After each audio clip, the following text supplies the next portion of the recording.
Happy Monday, Saints fans. Here on Saints Now by Chat Sports, we're going to be breaking down the latest roster news, some injury updates, and some scrimmage takeaways. You saw it in the title. You saw it on the thumbnail. The quarterbacks struggled at the most recent practice in New Orleans. But before we dive into everything that you need to know as a Saints fan around your favorite football team, ladies and gentlemen, football season is almost here. The Saints play football this week.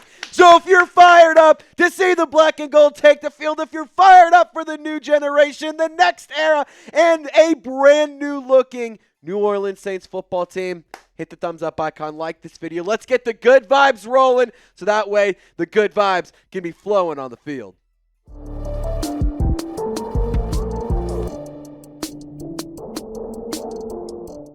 Getting immediately into the roster update, starting off with Nick Saldiveri, offensive guard. He was recently placed on IR. We're going to dive into a little bit more about each of these individual players here in a second. And Shane Lemieux, he's a player that the New Orleans Saints have some familiarity with. He was recently with the Saints. He's signed to the roster as a responding move to Nick Saldiveri being placed on IR. So there is the roster updates. Let's tell you about the injuries for Nick Saldiveri and a little bit about Shane Lemieux. In 2023, he was a fourth-round pick out of Old Dominion. He's only 24 years old, but he suffered a knee injury at training camp. And because he's being placed on IR now, his season's done. He has no opportunity to return. So his season for the 2025 campaign will not get to even really get started. And it's unfortunate for a young player. He has had calf surgery. He's had calf surgery and shoulder surgery. And in 2024, he ended his season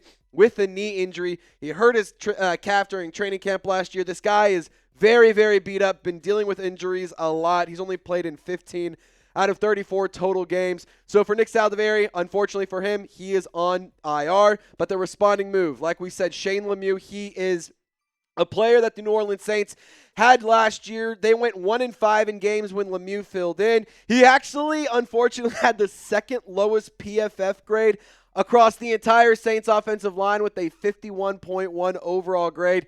PFF is not the gospel, but I will say this, that's not good. There have also been issues in terms of the center position and the backups with Will Clapp and Trizzy Simpkins. When it comes to snapping the ball at training camp, they've been working with the second and third string offense. Obviously, Eric McCoy's the first stringer. And the QBs have begun to suffer, and they have begun to have bad plays because of poor snaps. And, you really want to give your quarterbacks the best opportunity to get an evaluation of where they're at and what they need to work on. And if bad snaps are happening very regularly, then you're already starting from behind. So Shane Lemieux brought in for a couple of different reasons, one being the bad snaps, two being the injury response to Nick Saldiveri. So here's an updated look at the New Orleans Saints offensive line depth chart. Obviously, we said Trizzy Simpkins has been working with the center position. We moved him over to guard just for the sake of the depth chart. And then today, Shane Lemieux, he also has experience at the guard position as well, so he could play really anywhere along the interior. But we're going to slide him in the center position because that's where he played last year. And in terms of the injuries across the rest of the roster, JT Gray, he's a safety that is dealing with the hamstring injury. He suffered a minor injury. It's believed to be really nothing significant. Kellen Moore has said it multiple times. There's been reports from local media out there that JT Gray's injury is really nothing to worry about.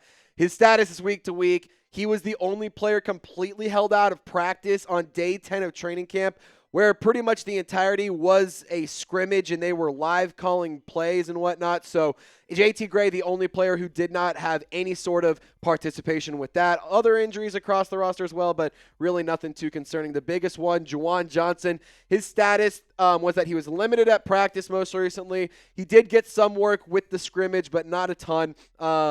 The injury that he's dealing with is a groin injury. Hopefully, he can get back on the field at full health very, very soon. I do believe he's going to have a big season. I believe he should have a really, really high rate of usage in Kellen Moore's offense, whether he's doing no matter what he's doing, I guess what I'm trying to say, he will be on the field. He will be utilizing the offense, so I want to see him get on the field and get involved with this team very, very soon because definitely don't want him missing time due to injury after signing a 3-year, $30 million contract. Now, I will encourage you, subscribe to Saints Now by Chat Sports and join the Golden Gang. We are on the road to 50K, but we got to get to 48 first. We're 500 subscribers away. Let's see how many we could pick up in this video. The most of all time in any Saints Now by Chat Sports video, 125. So let's absolutely dust that number. And if you don't know what the Golden Gang is, well, it is our amazing squad, our awesome group, and our homies that hang out every single video. They tune into the live shows. They're in the comment section. They're subscribed to the channel. They're there at the watch parties. So if you want to join the Golden Gang and subscribe to the channel, you'll get Saints content every single day. You'll get analysis, news, and rumors by Saints fans for Saints fans. We go live every single game. We go live every single Wednesday. There will not be a snap that we miss here on Saints Now by Chat Sports. So tune into the new season and the next generation of Saints football here on Saints Now by Chat Sports and join the best community of crazy black and gold bleeding Who Dat Nation members. Now, the New Orleans Saints, keep saying that, they ran 126 plays at training camp. That's a lot. It was a 2.5-hour practice. It was the longest and most competitive practice up to this point. They had live called plays to try to simulate a scrimmage, if you will, defense, in my opinion, from everything I've seen and everything that's been reported. Sounds like they won the day from start to finish. Play calls were live the entirety of practice. I think that that's really, really smart by Kellen Moore to try to simulate as much reality as possible so that you can game plan. That way you can know what you're dealing with. And for Tyler Shough, some scrimmage takeaways. This guy might shuck real bad. He started off pretty strong, though, with the second team. He was working with the twos on both the offense and defensive side of the football. Things started to fall apart after a really nice starting drive. Started throwing incompletion, started panicking under pressure. He's had some ups, he's had some downs, but when the pressure gets in his face, he's really starting to panic. He had one play where he just kind of threw it away, got flagged for an intentional grounding. Like, you just can't do that. And, like, we've seen the tape. We've seen him do it at college. We've seen him do some weird throws at the combine and stuff. Like, really doesn't make you feel much better about it. Finished 25 of 39 on the day. In my opinion, you're going to have to give Tyler Shough more time.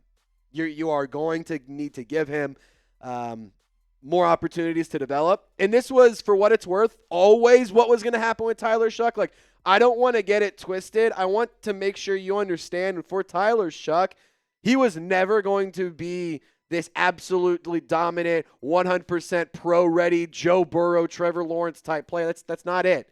I understand he's a little bit older. I understand that maybe some of this is frustrating, but at the end of the day, this guy was always a project. He was handpicked by Kellen Moore, and if Kellen Moore wants to take on the burden of working with Tyler Shough, I'm not calling working with a burden, but he wants to work with that guy and he wants to see what he's capable of, fine. Let's see what he can do. I think, for what it's worth, my opinion has never changed. I think that Tyler Shough should not start week 1, 2, 3, 4. Maybe you wait to week 5 or 6. Maybe after the bye. Like, my opinion has never changed, and it's not going to change. I don't think Tyler Shough should be starting anytime soon. I think Spencer Rattler should start at least the first few weeks for New Orleans Saints football. We're going to talk about Spencer Rattler here in a moment because it hasn't been all sunshine and rainbows. But you know what is absolutely awesome, is going to make you feel like you got butterflies in your stomach when you get this package in on your doorstep, in your mailbox, wherever you get your packages sent. Chatsports.com/Saints sale. You know the best part about getting a new shirt, Tex? Is when it's on sale. And you know the best part about this shirt? It's 50% off. Was $60, now it's $30. You can get a Nike dry fit shirt for $30. It is going to fit so well. It's going to look good, feel good, and thus make you play good, work out good, or watch football on the couch looking good. So chatsports.com/Saints sale. I made the link clickable in the comments and description of this video. Go check it out. Go get yourself swagged out and get some new gear today. Now let's talk about Spencer Rattler, because as we said, it wasn't all sunshine and rainbows for number 2 as well. He did have some good moments. It wasn't all doom and gloom, but two things can be true. You can have some good, you can have some bad, but overall struggle throughout the day. When pressure was in his face, he did seem to struggle a little bit more at his most recent practice. He was sacked multiple times. He threw an interception to Kool-Aid McKinstry, worked with the ones, both the first-team offense and the first-team defense. And he finished 15 of 24 on the day. Overall, Spencer Rattler, I think is winning the quarterback battle. The fact that he struggled a little bit in a scrimmage type scenario where you're live calling plays and it's high volume and stuff makes me a little nervous. I'm going to be honest. I understand that the defense and that the offense and that every single one of these players are competing to make the roster. That being said, I need to see Spencer Rattler really start running away with this, because it feels like he'll take a few steps forward and then, it's just like, come on, like, I need you to take a jump. You're taking baby steps, but I need to see a jump. I need to see a leap. I need to see significant progress in this player, and something to consider, though. Like, for what it's worth, I want to be fair to the defense here. Maybe, and maybe I'm coping here, maybe the New Orleans Saints offense is struggling big time at training camp because the defense is just absolutely playing lights out. Something to consider. The defense could be absolutely destroying and dominating. And maybe Kool-Aid McKinstry, Quincy Riley, Alontae Taylor, maybe they are some three-headed monster that we have not seen yet that is going to take over the league. Maybe this pass rush has taken a massive, massive step. 1, because of the player's development. 2, because of the hire of Bo Davis. And 3, because of the new scheme led by Brandon Staley. Maybe, just maybe, this linebacker group is playing at an extremely high level because you have such good players in Demario Davis and Pete Werner, and you have very nice competition and high-level competition in Nephi Sewell and Danny Stutzman. So my point is, of course, the offense struggling should raise some concern, but maybe, just maybe, this defense is actually significantly better than we all thought. Maybe I'm coping. But I am going to sit here and say this. All the reports around Saints training camp and the defense have been extremely positive. They've been flying around, a lot of energy, a lot of swagger, a lot of production is expected for the Saints defense under Brandon Staley. Now, in my opinion, I think Spencer Rattler should be the week 1 starter. I'm not asking who you think will be. I'm asking who you think should be. Who should be the week 1 starter? Spencer Rattler, Tyler Shough. I'm typing my SR, but I want to hear from you in the comment section. Who Dat Nation, I appreciate y'all for rocking and rolling with us today. Y'all stay golden, and we'll see you next time.